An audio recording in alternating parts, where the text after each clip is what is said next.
Right, so early reports today spoke of an attack on Iran. It wasn't particularly clear as to who it was, with the suspect widely being seen as probably Israel.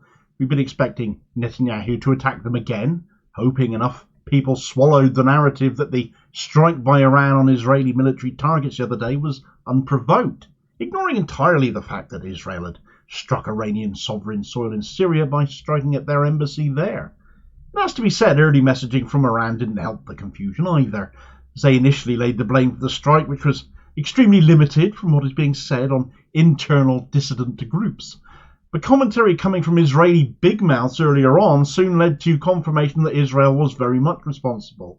But with such a small strike, was it a matter of de-escalation, or was the fact that Israel's target is in the same region as Iran's nuclear program a sign that Israel know exactly where to strike and what they may be prepared to unleash to do so? Alternatively, was this very small strike a sign of wishing to de-escalate whilst having the last word on the matter, and very much as per Joe Biden's request to Iran the other day, to let Israel make a small, face-saving strike and just let them get away with it? Right, so it does very much seem that Israel did indeed commit the strike on Iran earlier today, that you must have heard about by now. It's been all over the news.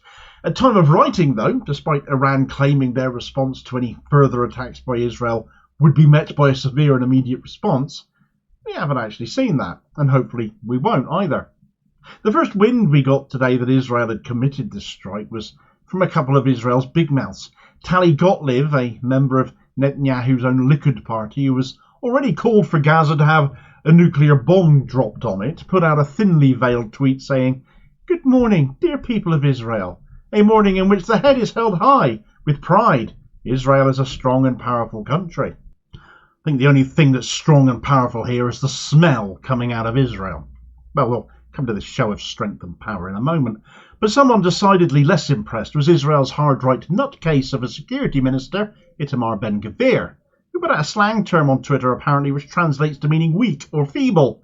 Now, he's wanted a full-on assault against Iran, and he hasn't got anything like what he wanted. There's someone already coming in for heavy criticism, since the mad little man is currently calling for the execution on Palestinian hostages that Israel hold in their prisons. And yes, I'm choosing that word very deliberately in order to make room, presumably, for more.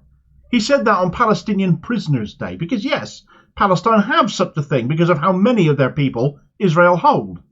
Whilst Israel and the global media are apparently so concerned and worried about some 130-odd hostages in Gaza held by Hamas, Israel have arrested, if you can charitably call it that, 5,000 Palestinians in the last 6 months since October 7th. Even the opposition leader in Israel, Yair Lapid, a former IDF journalist and a former Netanyahu minister himself, called Ben-Gvir out in damning terms, saying, "Never before has a security minister in Israel caused such great damage to our security as Ben-Gvir did." And of course he's right. Ben-Gvir is nuts. He's practically begging for a retaliation. And he is only in place at all because Netanyahu is clinging on to power by his fingernails, and is clinging on because of this rancid far-right coalition he cobbled together. But back to the strike on Iran itself. 3 objects, now thought to be Israeli quadcopters, which are unmanned drones essentially, so called because of the 4 propellers they use, and they can be programmed to act autonomously, they can eavesdrop, they have high-definition cameras, and they're large enough that they can be used to shoot people or carry bombs. And indeed, they've been in news reports recently in Gaza as an allegation that's gone around as one of these craft was being used to transmit the sound of a baby crying in order to draw people out of hiding who would then try to rescue said baby so that Israel could then shoot them. But at any rate, these 3 objects, be they quadcopters or not, I dare say we'll find out for sure soon enough, were shot down just northeast of the city of Isfahan in central Iran. Now, Isfahan is home to the 8th Tactical Air Base, where some of Iran's already limited air force capacity is kept. A fleet of F-14 Tomcats that were apparently purchased at some point from the US before the 1979 Iran Revolution, so these aircraft are probably older than I am. Apparently shots were fired, but no damage was done. This would be in keeping with the setup, shall we call it, that the US tried to arrange with Iran as a face-saving exercise, as reported by the Cradle online news outlet, and in a video I did covering this the other day. Now, Iran, it was reported, told the US where they could stick their idea of letting Israel make a small, non-damaging reputation rescuing strike against them to no retaliation coming back. However, this strike that has happened very much does appear to have gone along in line with that. So did Iran change their mind then? I doubt it. Did Israel take a chance on it anyway? Much more believable. If that is true, it does also show that Israel are very nervous about Iran's potential capabilities, but given the scale of this strike was so small, presumably they hope Iran will just ignore it. Well, so far, given they told Israel to expect an immediate response, perhaps they have got away with it. Or perhaps because it was so small, they're somewhat at odds as to whether it's worth the effort to respond to it. Certainly plenty of countries are weighing in on Iran to just chill out and tell them something along the lines of, "It ain't worth it." Some just calling for de-escalation. One that usually remains neutral, though, Oman, which borders Yemen to the east, and are usually acting as middlemen in communications between Iran and the West, have issued a statement from their foreign ministry slamming Israel for this attack and all other military attacks by Israel in the region. So perhaps there's a shift happening there too that might warrant keeping an eye on.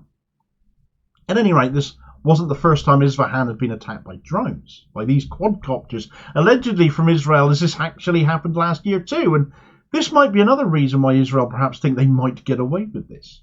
On that occasion, a military factory in Isfahan was targeted. Again, they were taken out before any real damage was done, but 4 arrests were made in connection with it, people alleged to have been Mossad agents. So Isfahan is an interesting place, but if Israel have made attacks there, small ones as it might be, there is another element to striking Isfahan that might be of much greater concern to the wider region, because this also happens to be the site of Iran's nuclear program. Here's what the vehemently pro-Israel Jerusalem Post had to say about that.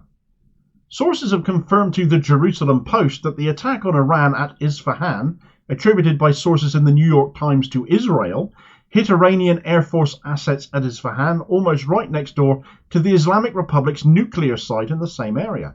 The message was unmistakable. "We chose not to hit your nuclear sites this time, but we could have done worse right here," sources told the Post. In other words, the attack at Isfahan was designed not only to hurt Iran, but also to make it eminently clear how vulnerable to attack its nuclear sites are. Long-range missiles from aircraft were used to avoid Tehran's radar detection capabilities. This could be done again at any time.